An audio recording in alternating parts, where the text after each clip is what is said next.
والدات فلا نبيد ونحن الناعمات فلا نبأس ونحن الرازيات فلا نسخط طوبى لمن كان لنا وكنا له طوبى لمن كان لنا وكنا له বন্ধু এই কোরআনের সাথে আমরা সম্পর্ক রাখতে চাই কি চাই না?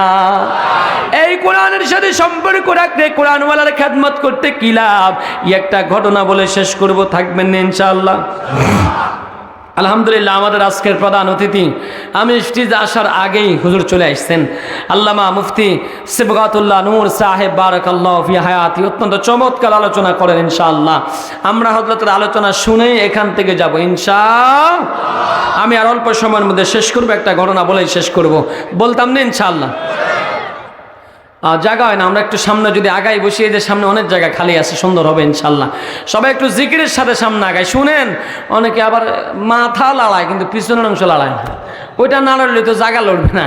একটু সামনে আগান, পুরা বড়ি লড়ান। লা ইলাহা ইল্লাল্লাহ, লা ইলাহা ইল্লাল্লাহ, লা ইলাহা ইল্লাল্লাহ, লা ইলাহা ইল্লাল্লাহ, লা ইলাহা ইল্লাল্লাহ, লা ইলাহা ইল্লাল্লাহ।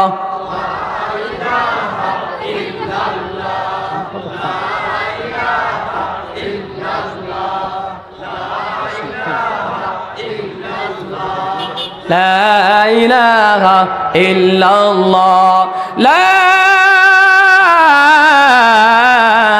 إله إلا الله محمد رسول الله।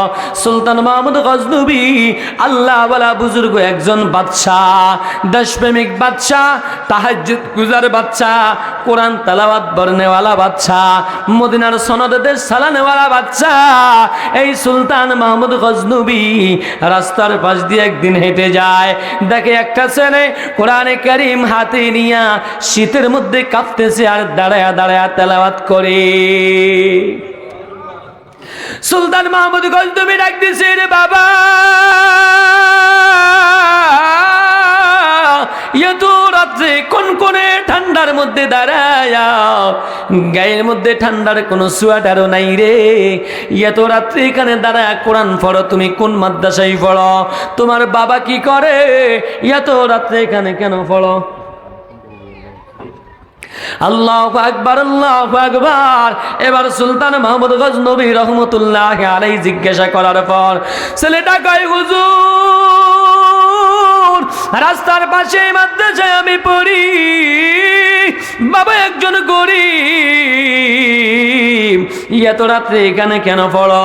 হুজুর, আমার মাদ্রাসায় কারেন্ট নাই, হারিকেনের আলো দিয়ে আমরা পড়ি, আমার সাথীরা বড় লোক, ওদের সবার হারিকেন আছে, আমার আব্বা গরিব, আমার হারিকেন কিনে দিতে পারে না, এই জন্য আমি আমার সাথী ভাইদের হারিকেনের নিচে পড়ি। মাদ্রাসার আইন হলো রাতের 10টার পর আর হারিকেন জ্বালানো যাবে না, রাতের 10টার পর আমার সাথী ভাইরা হারিকেন নিবে আয়া ওরা ঘুমায়া যায়, আমার তো পড়া মুখস্থ হয় না। আব্বার বড় স্বপ্ন, আলেম বানাবে, হাফেজ বানাবে। সরকারি লাইটের নিচে দাঁড়া তাকায়া দেখি রাত্রেবেলা রাস্তার উপর একটা লাইট জ্বলে সরকারি ভাবে, এই জন্য প্রত্যেক দিন দাঁড়ায়া রাতের 12টা 1টা পর্যন্ত আমি এই সরকারি লাইটের নিচে দাঁড়ায়া কোরআনে কারীমের তেলাওয়াত করি। আল্লাহু আকবার, আল্লাহু আকবার।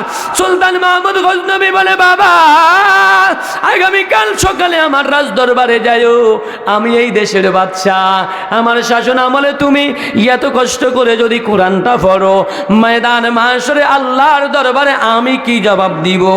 আল্লাহু আকবার। ছেলেটা যাওয়ার পর 1 বছরে কয়টা হারিকেন লাগে, কি পরিমাণ টাকা লাগে, ঔষধপত্র, চিড়ামুড়ি, নাস্তা সব কিছু দিয়া, নগদ কিছু টাকা দিয়া, প্যাকেট কইরা দিয়া কয়, বাবা যা, আমি সুলতান মাহমুদ গজনবীর জন্য দোয়া করবা, 2টা স্বপ্ন আমার, আল্লাহ যেন পুরো পূরণ করে দেয়।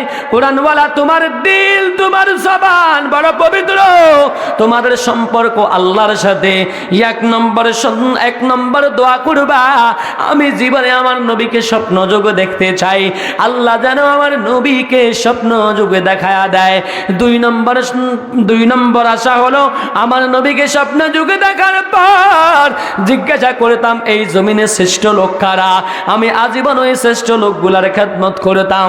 ছেলেটা মাদ্রাসায় চলে গেছে, যাওয়ার পরে রাত্রের বেলা কোরআনটা তেলাওয়াত করে একটা দুইটা যখন হয়, আল্লাহর ঘরে মসজিদে যায় সিজদার মধ্যে পইরা আল্লাহরে ডাক দিছে, আল্লাহ ও দয়ার মালিক,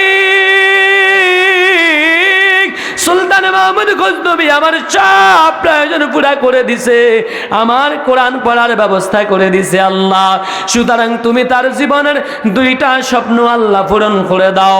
সুলতান মাহমুদ গজনবী রাজদরবারে ঘুমায়, হঠাৎ করে দেখে তার রুমটা আলোকিত হয়ে গেছে, জলমল জলমল করে পুরা রুমটা আলোকিত হয়ে যাওয়ার পর একজন লোক সেখানে দাঁড়ানো, চেহারাটা বড় চমৎকার, জলমল জলমল জলমল জলমল করে। গজনবী কয়, কে আপনি কে এত রাত্রে আমার রুমে? আল্লাহু আকবার। নবীজি কয়, গজনবী রে, আজকে 12 বছর পর্যন্ত যেই নবীকে স্বপ্নে দেখার আশায় কাঁদো, আমি সেই রাহমাতাল লিল আলামিন। সুলতান মাহমুদ গজনবী খুশি হয়ে গেছে, হুজুর এত বছর কান্দি দেখা দিলেন না, আজকে হঠাৎ করে কেমনে? এরে গজনবী, আজকে তুই একজন কোরআনওয়ালার খেদমত করেছ, ওর প্রয়োজন পুরা করে দিস, ওর হাজতগুলো পূরণ করে দিস, কোরআন পড়ার ব্যবস্থা করে দিস। এই কোরআনটা আমার মাওলার কোরআন, এই কোরআনের জন্য আমার জীবন গেছে, আমি তাইফের ময়দানে মারি খেয়েছি, রক্তে রঞ্জিত হয়েছি, দান দান শহীদ হয়েছে, আজকে আমার নবীর এই কোরআনের জন্য তুই যখন খেদমত করেছো, আল্লাহ তোর স্বপ্ন পূরণ করে দিছে। 2 নম্বর স্বপ্ন কি ইয়া রাসূলুল্লাহ? 2 নম্বর স্বপ্ন কন্যা, এই জমিনের মধ্যে শ্রেষ্ঠ লোক কারা, আজীবন ওই শ্রেষ্ঠ লোকগুলার খেদমত করব। আল্লাহ রাসূল কয়, গজনবী রে, 1400 বছর আগে বলে দিয়ে আইছি, খায়রুকুম মান তাআল্লামাল কুরআনা ওয়া আল্লামা, খায়রুকুম মান তাআল্লামাল কুরআনা ওয়া আল্লামা। এই জমিনের মধ্যে যারা কোরআন শিখে আর শিখায়, এরাই হলো জমিনের মধ্যে শ্রেষ্ঠ লোক। কোরআনওয়ালারা শ্রেষ্ঠ লোক, ঠিক কি না? না জঙ্গিবাদ, সন্ত্রাস, চাঁদাবাজ, টেন্ডারবাজ, এই জঙ্গিবাদ যার করে কোন কোরআনওয়ালারা এরা কয়দিন যায় রাস্তার মধ্যে, হলের মধ্যে 2 গ্রুপের মারামারি কইরা ওই যে জাহাঙ্গীরনগর বিশ্ববিদ্যালয়ের অধ্যক্ষের রুমের মধ্যে তালা মাইরা রাখছে। না, কোরআনওয়ালারা এই সমস্ত কাজ করতে পারে। এই কোরআনওয়ালার খেদমত করে সুলতান মাহমুদ গজনবীর স্বপ্ন আল্লাহ বাস্তবায়ন করে দিছে। এই ময়দান থেকে এই কোরআনের মাদ্রাসা যতদিন থাকবে এলাকার জন্য রহমত, মাদ্রাসা যতদিন থাকবে ছেলেরা এখানে কোরআন কারীম তেলাওয়াত করবে আর দোয়া করবে, আল্লাহ যারা আমাদের মাদ্রাসার ব্যবস্থা করে দেয়, ঘর নির্মাণে সহযোগিতা করে, মাহফিলে সহযোগিতা করে, ওদের গুনাহ মাফ করে দাও।